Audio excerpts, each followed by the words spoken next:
Assalamualaikum warahmatullahi wabarakatuh. Salam sehat, salam sejahtera untuk kita semua. Om Swastiastu, Namo Buddhaya, Wedang Jan. Video ini adalah video pernyataan deskripsi diri untuk kerja terdharma perguruan tinggi di bidang pengajaran dan pendidikan. Video ini untuk sertifikasi dosen Smart tahun 2021 gelombang keempat. Saya Muhammad Helmi Farozi. Saya adalah dosen Fakultas Hukum Universitas Pembangunan Nasional Veteran Jakarta. Saat ini saya tinggal di Bekasi. Saya menjadi dosen tetap Fakultas Hukum UPN Veteran Jakarta sudah lebih dari 6 tahun. Saya menjadi dosen telah menempuh jenjang pendidikan hingga magister hukum. Pada gelar sarjana, saya mengambil 2 gelar, yaitu sarjana hukum Islam dan sarjana hukum. Keduanya saya ambil pada kampus yang sama, yaitu UIN Syarif Hidayatullah Jakarta. Selanjutnya saya teruskan pada Magister Ilmu Hukum Universitas Jayabaya. Pada bidang pendidikan, saya mengajar yaitu mata kuliah Hukum Administrasi Negara. Pada mata kuliah Hukum Administrasi Negara ini, saya mengajar melaksanakan di setiap tahun pada semester genap. Hukum Administrasi Negara adalah mata kuliah yang sangat penting, mata kuliah yang menjadi syarat untuk mendapatkan mata kuliah khusus di semester tingkat yang lebih atas lagi. Pada mata kuliah Hukum Administrasi Negara di tingkat atas akan memahami secara komprehensif apabila dalam mata kuliah Hukum Administrasi Negara ini mahasiswa di semester 1, 2, atau semester 3 dan 4 yang mendapatkan Hukum Administrasi Negara, dia punya capaian pembelajaran learning pada 4 atau 5 karakter yang ditentukan, yaitu apa saja. Mereka dapat memecahkan masalah secara kompleks, dia dapat berpikir secara kritis, dan dia dapat berkreativitas serta dapat manajemen dan berkoordinasi dengan orang lain. Selanjutnya, bahwa Hukum Administrasi Negara tentu saja memiliki beberapa materi yang dibahas. Materi ini sangat memberikan pemahaman bahwa hukum administrasi negara itu berguna bagi praktek nanti setiap sarjana hukum lulus dari Fakultas Hukum. Hukum administrasi negara tidak hanya berbicara soal teoritik, tidak hanya berbicara soal konsep-konsep dan pemikiran yang akan dibahas pada tahapan-tahapan awal, yaitu seperti pengertian hukum administrasi negara, hubungan hukum administrasi negara dengan ilmu lainnya, sumber hukum administrasi negara, hukum administrasi negara dalam kerangka hukum nasional, serta kewenangan pemerintah beserta sumber memperolehnya. Di luar teori-teori atau konsep dan definisi tersebut, maka hukum administrasi negara juga memberikan secara praktek, secara lapangannya, yaitu bagaimana mahasiswa mereka mengetahui tindakan dan perbuatan pemerintah. Contohnya saja yaitu membuat atau menyusun peraturan pemerintah. Dalam hal ini ada 2 pemahaman. Peraturan pemerintah yang bersifat regeling maupun peraturan pemerintah yang bersifat basic. Artinya pemerintah itu bisa mengatur masyarakat publik secara umum, pemerintah juga bisa mengatur dirinya sendiri, pegawainya maupun internal institusinya. Hal ini diajarkan dalam hukum administrasi negara kepada mahasiswa-mahasiswa yang ingin tentunya dapat aplikatif sebagai sarjana hukum di pemerintahan. Tidak hanya tindakan dan perbuatan pemerintah, mahasiswa juga diajarkan bagaimana membuat diskresi, yaitu kebijakan yang tidak diatur oleh regulasi namun dapat dikeluarkan ketika dalam waktu yang mendesak. Tidak hanya diskresi, secara praktek mahasiswa juga dapat mengetahui bagaimana susunan pemerintahan, bagaimana praktek atasan dan bawahan dalam pemerintahan di negeri ini, yaitu dengan judul atau dengan tema materi susunan pemerintahan dan pemerintahan di daerah maupun di tingkat pusat. Selain susunan pemerintah yang kita ketahui di tingkat daerah maupun di tingkat pusat, tentu saja dalam praktek hukum administrasi negara kita akan mengetahui bagaimana cara bekerja pemerintahan di tingkat pusat maupun di tingkat daerah itu dari meja ke meja, atau yang biasa disebut dengan birokrasi. Dalam birokrasi itu menciptakan sebuah hasil karya atau keputusan dari pemerintah yang namanya kebijakan publik. Baik kebijakan publik yang bersifat umum atau disebut sebagai public domain, atau kebijakan publik yang bersifat antara kerjasama bersifat private atau private domain. Yang diakhiri hukum administrasi negara ini berpraktik pada peradilan administrasi negara, sehingga sarjana hukum pada Fakultas Hukum UPN Veteran Jakarta mengetahui dari aspek teoritik hingga aspek praktiknya. Aspek praktik hingga pada tataran taraf justisia atau mencari keadilan pada praktek peradilan administrasi negara. Dalam setiap pembelajaran kami melakukan tatap muka. Ada yang melakukan tatap muka secara online maupun tatap muka langsung atau luring. Di setiap pembelajaran, di setiap pertemuan, kami melaksanakan ceramah pada tahap-tahap awal yaitu 15-20 menit. Kemudian selanjutnya kita berdiskusi secara aktif. Semua tema, semua materi hingga pertemuan terakhir kita melaksanakan ceramah dan diskusi. Pada tahapan-tahapan terakhir, pertemuan-pertemuan terakhir tentu saja diberikan tugas kepada mahasiswa dan mahasiswa itu mempresentasikan tugas tersebut.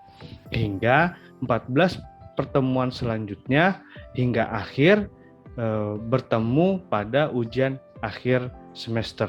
Ujian akhir semester ini kemudian menjadi basic, menjadi dasar bagaimana pemahaman mahasiswa kemudian mengetahui betul apa aspek-aspek hukum administrasi negara yang telah dipelajari dari awal hingga akhir. Selanjutnya, mari kita simak bagaimana pengajaran hukum administrasi negara yang saya lakukan di kelas, sehingga kita dapat mengetahui betul bagaimana kompetensi dan kapasitas saya untuk melaksanakan pernyataan deskripsi diri unjuk kerja Tridharma Perguruan Tinggi di gelombang keempat tahun 2021 ini. Akhirul kalam saya akhiri. Wallahul muwaffiq ila aqwamit thoriq. Mohon maaf jika banyak kesalahan. Semoga ada yang didapat manfaatnya dari video pembelajaran atau pernyataan deskripsi diri saya. Terima kasih. Sekali lagi, wassalamualaikum warahmatullahi wabarakatuh. Teman-teman, kita mulai lagi ya.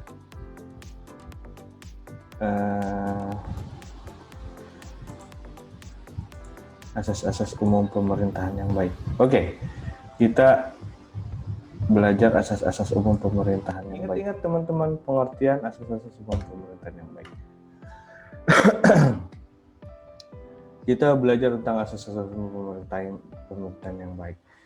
Dasarnya adalah bahwa setiap pemerintah itu harus memiliki jiwa. Namanya asas itu kan jiwa, soul of management the government.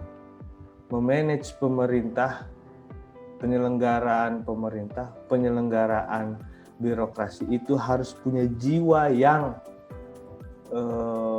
baik, yang mengakomodir masyarakatnya, melayani masyarakatnya ya.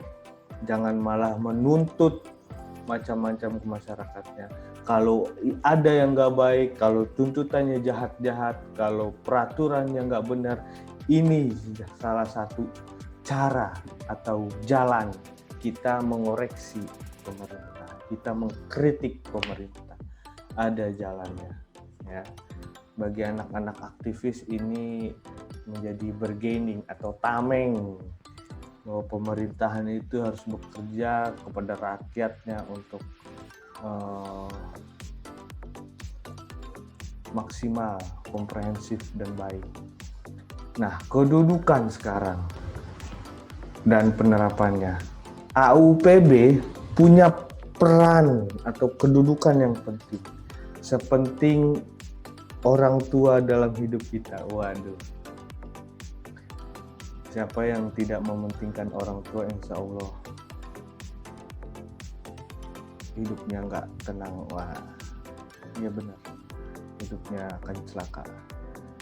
Asas-asas umum pemerintahan yang baik itu tolak ukur apakah kebijakan pemerintah sejalan dengan konsep negara hukum atau tidak. Jadi kalau kita dalam hukum tata negara ya, udah dapat belum Nat hukum tata negara sekarang ya, ininya mata kuliahnya ada disebutkan dengan istilah atau materi Indonesia adalah negara Rechtsstaat. Di pengantar ilmu hukum atau pengantar hukum Indonesia, Indonesia adalah negara hukum. Pasal 1 ayat 3 Undang-Undang Dasar Negara Republik Indonesia menjelaskan, mengklausulkan tegas bahwa Indonesia adalah negara hukum. Ya, bukan negara kekuasaan, bukan negara politik, bukan negara budaya, apalagi negara agama, kira-kira begitu. Hukum, supremacy of law.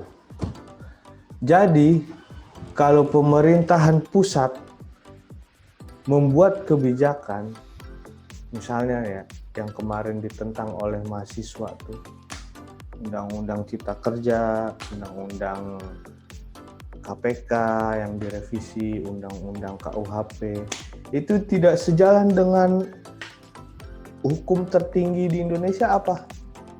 Undang-Undang Dasar.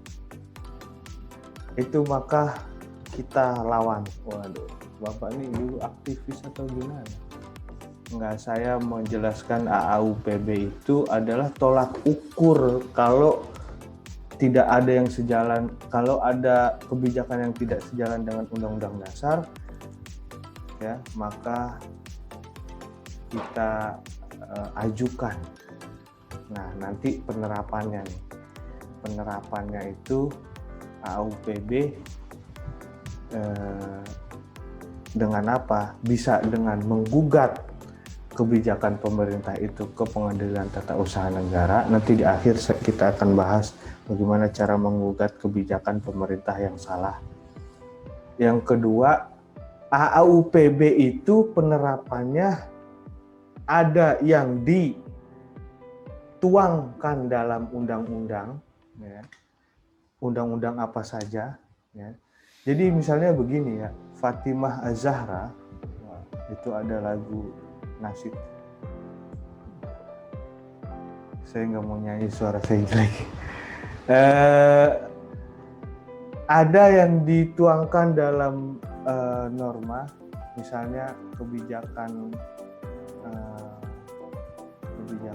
kenaikan pajak, ya, kenaikan pajak. Fatimah Az-Zahra mau menuntut, apaan ini pajak gede banget, saya baru jadi pengusaha, kenapa pengusaha dituntut pajak sebesar-besarnya?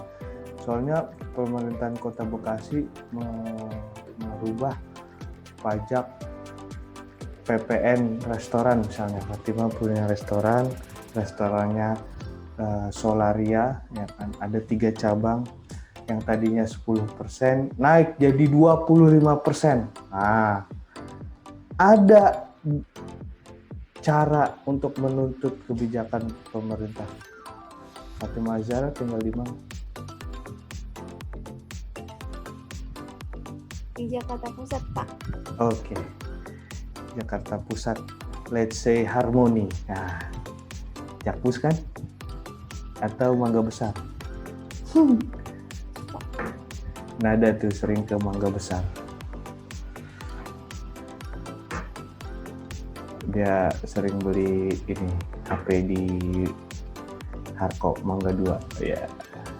Iya kan? Jakarta Pusat itu kan. Nah, ini. Jadi istilahnya kebijakan pemerintah ya yang menaikkan pajak itu kita tuntut ke pengadilan. Soalnya kenapa? Asas-asas umum pemerintahan yang baik ini ada peraturannya di beberapa, tersebar di beberapa peraturan di undang-undang. Apa-apaan kebijakan peraturan Kota Jakarta Pusat itu berbeda dengan Undang-Undang RI nomor 5 tahun 1986 misalnya, atau Undang-Undang 32 2004 tentang proporsionalitas. Wah, ntar kita bahas. Intinya saya mau menyampaikan asas-asas umum pemerintahan yang baik itu tertuang, penerapannya tertuang dalam regulasi dalam undang-undang. Nah, undang-undangnya itu ada banyak, ada 4 paling sedikit. Terus ada juga yang tetap menjadi asas, tetap menjadi ya tidak tertulis, tetap menjadi satu hal yang tidak dinormakan, tapi kita patuhi, kita laksanakan, kita patuhi. Contohnya misalnya, kalau dalam hukum tata negara, teman-teman pasti pernah mendengar namanya konvensi ketatanegaraan. Ya, konvensi ketatanegaraan itu kebiasaan. Dia tidak diatur dalam undang-undang. Siapa yang berani ngatur presiden itu melaporkan setiap tanggal 16 Agustus di MPR paripurna, DPR, DPD di Senayan sana. Nggak ada itu aturannya. Tapi karena kebiasaan, presiden setiap tanggal 16 Agustus membuat laporan pertanggungjawaban sebagai kepala negara kepada rakyatnya. Nah, itu yang namanya asas. Tidak tertulis, tapi jadi kebiasaan yang berulang-ulang. Oke, ini AAUPB. AUPB pertama adalah tolak ukur peraturan perundang-undangan yang tidak mengakomodir kebutuhan penyelesaian sosial di masyarakat menjadi asas tanggung jawab AAUPB. Terus AAUPB juga perannya penting. Saking pentingnya dia diterapkan atau ditaruh dalam undang-undang agar kita bisa mengkoreksi kebijakan pemerintahan, baik pusat maupun daerah, ke pengadilan. Nah, fungsinya apa? Pertama, fungsi penafsiran. Yang kedua, fungsi penerapan. Contoh, ada kebijakan-kebijakan atau ketentuan-ketentuan peraturan perundang-undangan yang sifatnya ambigu, multitafsir, tidak jelas, ya, maka itu bisa jadi satu tuntutan kepada hakim pengadilan, tuntutan kepada yang dituntut pemerintah diajukan ke pengadilan. Nah, hakim nanti mempertimbangkan. Hakim mempertimbangkan pakai asas-asas ini. Jadi ada 2 fungsi. Pertama, hukum administrasi negara itu bisa kita artikan sendiri. Kita nih sebagai masyarakat mengoreksi pemerintahan itu pakai asas-asas umum pemerintahan yang baik. Tadi Fatimah Zahra bilang menuntut kalau pajak restoran Jakarta Pusat itu 25% terlalu tinggi, merugikan masyarakat, pengusaha. Nah, kebijakan Jakarta Pusat itu dituangkan dalam peraturan daerah Jakarta Pusat misalnya. Nah, itu kita datang tuh ke pengadilan tata usaha negara. Pak, ini pemerintah wilayah Jakarta Pusat ngeluarin peraturan terlalu menyusahkan rakyat. Jadi jangan tiba-tiba Fatimah Azhara, pemerintah Jakarta Pusat ngeluarin kebijakan pajak tinggi, dia datangnya ke Pemprov DKI Jakpus lagi, jangan. Yang ada, ya urusan apa? Saya kan pemerintahan pusat, saya yang berkuasa, enggak. Tapi kemana? Ke hakim, ke pengadilan tata usaha negara, agar diadili oleh hakim. Mencari keadilan itu di pengadilan, ya. Cari keadilan bukan di Ancol. Cari keadilan itu di pengadilan. Nanti biar hakim yang memutuskan. Jadi ada dua fungsi. Asas-asas umum pemerintahan yang baik itu sebagai penafsiran dan sebagai penerapan si hakim atau si masyarakat untuk melihat apakah kebijakan pemerintah itu tidak adil, multitafsir, dua persepsi atau ambigu, atau tidak jelas. Nah,